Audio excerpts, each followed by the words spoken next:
సమావేశాలు పెట్టి భగవద్గీత, ఖురాన్, బైబిల్కి సమానమైనటువంటి రాజ్యాంగం చేతబూని మనం తిరగడానికి కారణం ఏంటి అంటే ఈ దేశ సమగ్రతకి, దేశ అఖండతకి తూర్పు కొట్టే కార్యక్రమం ప్రధాని మోడీ, అమిత్ షా చేస్తా ఉన్నారు.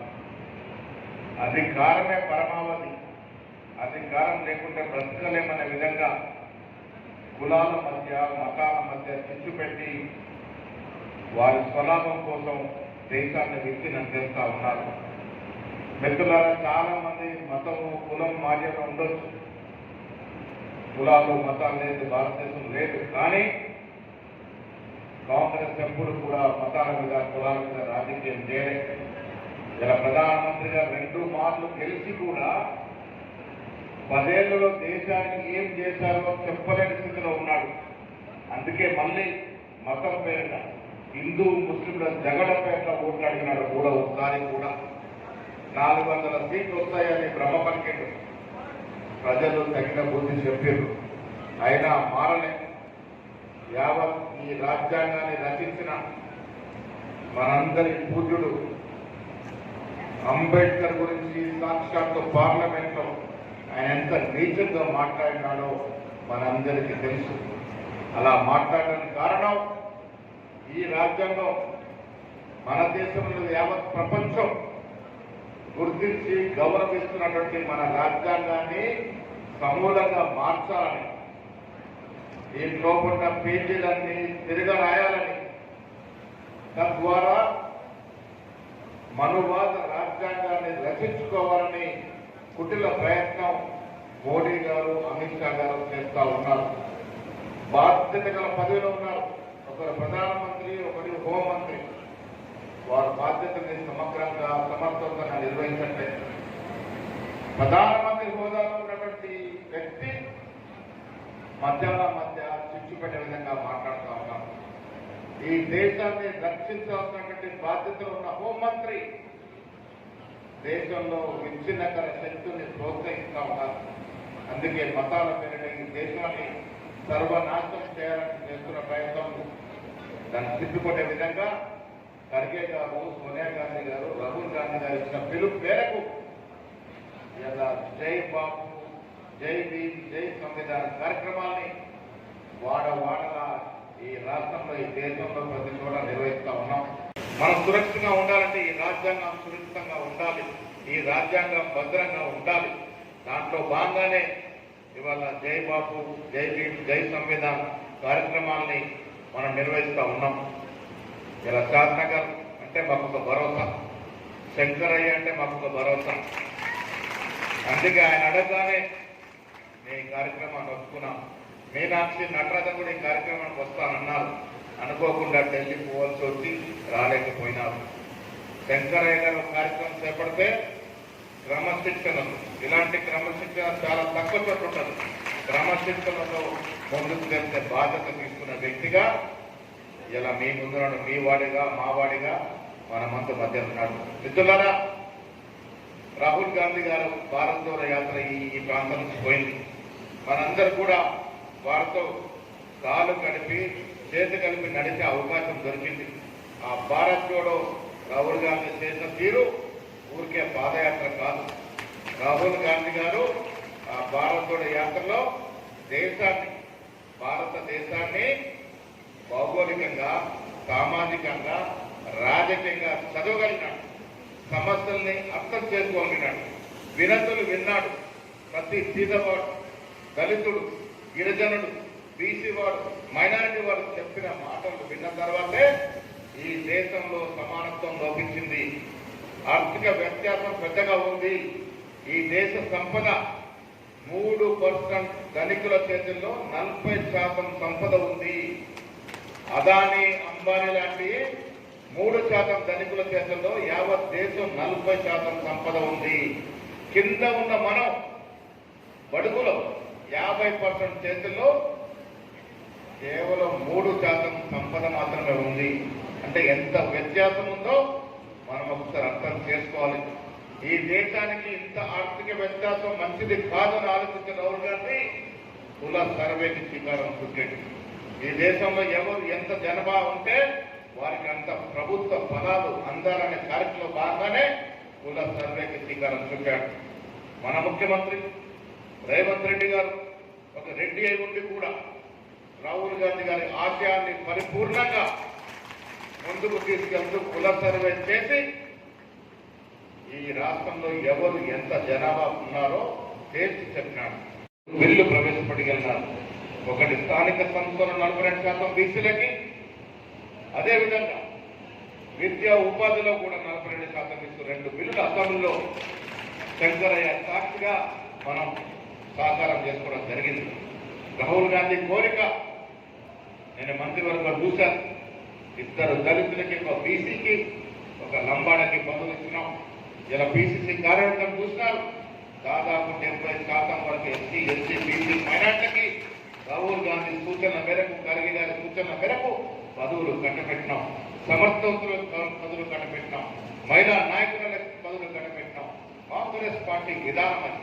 కాంగ్రెస్ పార్టీ అంటే అందరి party, SC, ST, BC, minority party, అన్ని ప్రాంతాల పార్టీ, అందరి యొక్క పార్టీ. కాబట్టి ఈ సందేశాన్ని ముందుకు తీసుకెళ్తా ఉన్నాం. మిత్రులారా, కాంగ్రెస్ ప్రభుత్వాన్ని మీ అందరి ఆశీర్వాదం వల్ల, మీ కష్టం వల్ల 2003లో అధికారంలోకి వచ్చాం.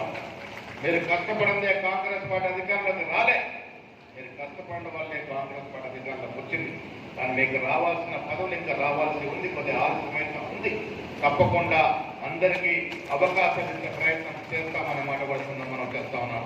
కాంగ్రెస్ పార్టీ ఇచ్చిన మాట కట్టుబడి కేసీఆర్ గారు 7.5 లక్షల కోట్ల అప్పుల నుంచి పలాయనం సిద్ధగించి ఫామ్ హౌస్ లో పడుకుంటే ఆర్థిక వ్యవస్థని గాడిలో పెడుతూ ఒక్కొక్కటి సరిదిద్దుతూ ఇలా ఇచ్చిన మధ్య వంశం ప్రతి వాగ్దానాన్ని పూరించుకుంటా ముందుకు పోతా ఉన్నాం. 6 గ్యారెంటీలు కావచ్చు, ఉచిత బస్సు కావచ్చు, మొన్నటి సన్న బియ్యాలు కావచ్చు, ఇవాళటి ఇందిరమ్మ ఇల్లు కావచ్చు, ఇవాళటి చక్కెర కార్డు, రేషన్ కార్డు కావచ్చు, ఇవన్నీ కూడా బీదల కోసం రూపొందించిన కార్యక్రమాలు సజావుగా ప్రజలకు తీసుకెళ్తా ఉన్నాం. ఇందిరమ్మ ఇల్లు ఎవరికి ఇస్తున్నాం? నిజమైన పేదవాడికి ఇస్తా ఉన్నాం. మన పార్టీ చూడట్లే, కులం చూడట్లే, మతం చూడట్లే, ప్రాంతం చూడట్లే. ఎవరు బీదవాడైతే వాడికి లబ్ధి చేకూర్చే విధంగా ప్రయత్నం చేస్తా ఉన్నాం. రేషన్ కార్డు ఎవరికి ఇస్తున్నాం? సంపన్నులకు ఇవ్వట్లేదు. నిజమైన పేదవాడికి రేషన్ కార్డు ఇచ్చే ప్రయత్నం చేస్తా ఉన్నాం. ప్రభుత్వ ఫలాలు పేదవాడికి అందాలనే తపన, ఆ ధ్యేయంతో ముందుకు వెళ్తున్న తరుణంలో ఇవాళ జయబాబు కార్యక్రమం పెట్టుకోవాల్సిన కారణాలు తప్ప మనకేమిచ్చాడు ఒక్కసారి మనం అర్థం చేసుకోవాలి. మిత్రులారా, 12 సంవత్సరాలు కావస్తుందని ప్రధానమంత్రి ఎవరి ఖాతాలో డబ్బులు జమైనయా? ఆయన చెప్పిన 2 కోట్ల ఉద్యోగాలు సంవత్సరానికంటే ఇవాళ ఎన్ని ఉద్యోగాలు రావాలి మన దేశంలో? 12 ఏళ్ళు అంటే 24 కోట్ల ఉద్యోగాలు రావాలి. వచ్చినాయా? ఉన్న ఉద్యోగాలు తీసేశారు. ఉన్న ప్రభుత్వ రంగ సంస్థల్ని అదాని, అంబానీ లాంటి పెద్ద పెద్ద వాళ్ళకి అమ్మేస్తా ఉన్నారు. పెత్తందారుల ప్రభుత్వం తప్ప బీదవారి ప్రభుత్వం కాదు. నిత్యావసర సరుకుల ధరలు ఎట్లా పెరిగినాయి, డీజిల్, కిరోసిన్ ధరలు ఎట్లా పెరిగినాయి. ఎప్పటికన్నా బీదవాడికి లాభం జరుగుతా ఉందా? అస్సలు జరగట్లేదు. ఈ దేశ అభివృద్ధికి నిజమైన విరోధకులు ఎవరు అంటే ప్రధానమంత్రి మోడీ, అమిత్ షానే. కారణం, మతం పేరిట అనునిత్యం రాజకీయాలు చేస్తూ ఈ దేశాన్ని నాశనం చేసినటువంటి వ్యక్తులు ఆ 2 మాత్రమే. ప్రధానమంత్రి ఒకరు, అమిత్ షా హోంమంత్రి ఒకరు. రోజు కులాల పంచాయతీ, రోజు మతాల పంచాయతీ తప్ప ఈ దేశం బాగుపడుతున్న ఒక్కరోజు ఆలోచించలేదు. పాకిస్తాన్ మీద యుద్ధమని ప్రగల్భాలు పంపి ముందుకు పోయిండు. ఎందుకు తోకముడిసిన మిత్రులారా? ఇందిరాగాంధీ ఎక్కడ, మోడీ గారు ఎక్కడ? ఇందిరాగాంధీ 71 యుద్ధం చేసి 92,000 సైనికులు, పాకిస్తాన్ సైనికులు ముక్కుకు నేల రాయించిన ఘనత ఈయన ఒక్క సైనికుడు ముక్కుకు నేలకు రాకుండా మొన్నటి యుద్ధంలో ట్రంప్ చెప్పగానే తోక ముడిసిన మోడీ ఇందిరాగాంధీతో పోలికేంటి? ఇందిరాగాంధీ యుద్ధంలో గెలవడమే కాదు, ఒక బంగ్లాదేశ్ అనే ఒక కొత్త దేశాన్ని సృష్టించిన ఉక్కు మహిళ ఇందిరాగాంధీ అయితే నువ్వు ట్రంప్ మాటలకు భయపడి తోక ముడిసి వెనక్కి వచ్చిన ఘనత మోడీది. ఇలా కాంగ్రెస్ పార్టీ అడుగుతుంది, యుద్ధంలో మొన్న జరిగిన సింధూర్ యుద్ధంలో భారతదేశం కోల్పోయింది సాధించింది జవాబు లేదు. కోల్పోయింది ఏంటో సాధించినట్టు చెప్పడానికి జవాబు లేదు. ఎన్ని మన రఫేల్ విమానాలు కూలినాయో చెప్పే ధైర్యం లేదు. గొప్పగా 56 ఇంచుల ఛాతీ అని చెప్పుకునే మోడీ ముడతలు పడిపోయాడు. మిత్రులారా, వన్నె తగ్గింది. ఇలా దేశ ప్రజలు బాధపడతా ఉన్నాం. మోడీ మీద మొనగాడు అనుకున్నాము, ఈ మోడీతో వీరుడు అనుకున్నాము. ఇట్లా తోక ముడిసి మతం పేరిట మోడీని అభిమానించిన అభిమానులంతా కూడా ఇలా బాధపడుతూ శోభిస్తున్నటువంటి సందర్భం. మిత్రులారా, దేశం సాధించింది ఏం లేదు. 12 నెలల్లో ఆర్థికంగా నష్టమైంది. బోర్డర్ మీద మన సైనికులు చస్తా ఉన్నారు. కాపాడుతున్న అవసరం ఉంది. ఈ దేశాన్ని సమైక్యంగా అఖండంగా ఉంచుకోవాలి. కాబట్టే ప్రజల్ని చైతన్యవంతులు చేసే విధంగా ఈ జై బాబు, జై భీమ్, జై సంవిధాన్ కార్యక్రమాలు చేస్తా ఉన్నాం. మిత్రులను మీరు అర్థం చేసుకోవాలి. మోడీ గారి యొక్క యాత తపన అంత ప్రధానమంత్రి పదవి తప్ప దేశం మీద మోజు లేదు, దేశం మీద ప్రేమ లేదు. దేశం మీద ప్రేమ ఉన్న ఏ ప్రధానమంత్రి కూడా ఈ దేశం కోసం విచ్ఛిన్నం చేసే ప్రయత్నాలు చేయడు. ప్రతిసారి యుద్ధం పేరు చెప్పి, ప్రతిసారి మతం పేరు చెప్పి ఎన్నికలు గెలవాలన్న ప్రయత్నం. మహారాష్ట్రలో రిగ్గింగ్ చేసి, అధికారుల భయభ్రాంతం చేసి, ఎలక్షన్ కమిషన్ వాడుకున్న నీచమైన సంస్కృతిని ఇలా కేంద్ర ప్రభుత్వం బీజేపీ తీసుకొస్తా ఉంది. ఇలా కిషన్ రెడ్డి గారు ఉన్నారు, అందరూ మంత్రి బండి సంజయ్ గారు ఉన్నారు. ఏ వెలుగు పెడుతున్నారు రాష్ట్రానికి? 8 మంది ఎంపీలు ఉన్నాయి. ఏమన్నా తెచ్చిర్రా? మన బడ్జెట్ ₹1 అదనంగా తెచ్చిర్రా? 0. సిగ్గుతో కలవంచుకోసిన విషయం. 0 బడ్జెట్ తీసుకొచ్చినట్టు సందర్భం.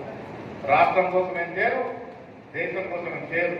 కానీ ఎప్పుడు ఎన్నికలు వస్తే అప్పుడు హిందూ ముస్లిం, అరే హిందువులు ముస్లింలు ఈ దేశంలో భాగం నాయన, అది మర్చిపోయి హిందూ ముస్లింల పేరు పెట్టి ఓట్లు దండుకొని మళ్ళీ పదవిలో ఉండాలనే ఆకాంక్ష, ఆశ, దురాశ తప్ప దేశం కోసం ఏం చేసింది లేదు.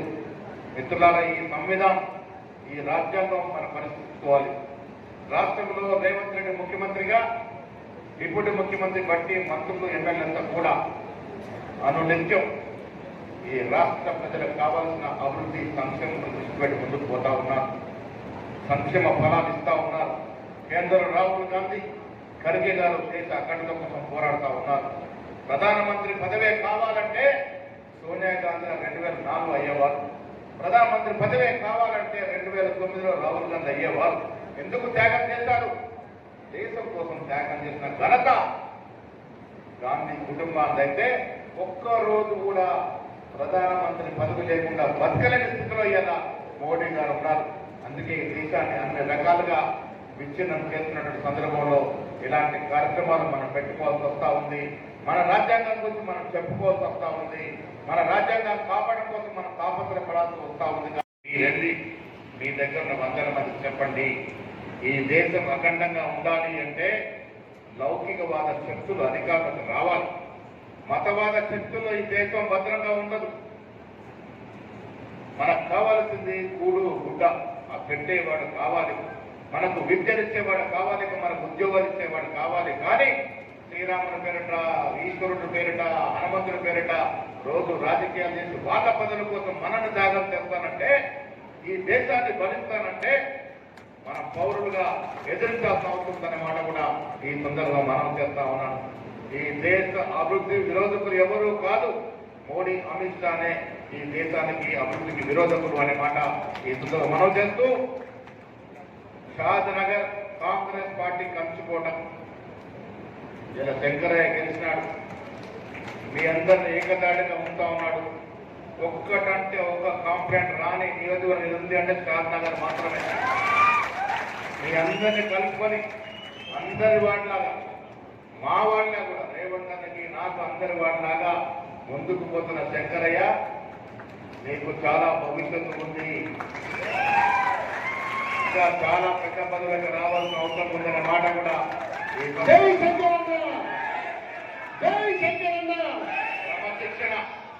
క్రమశిక్షణ కష్టపడే తత్వం ఉన్న నాయకుడు ఎప్పుడైనా రాణిస్తారు.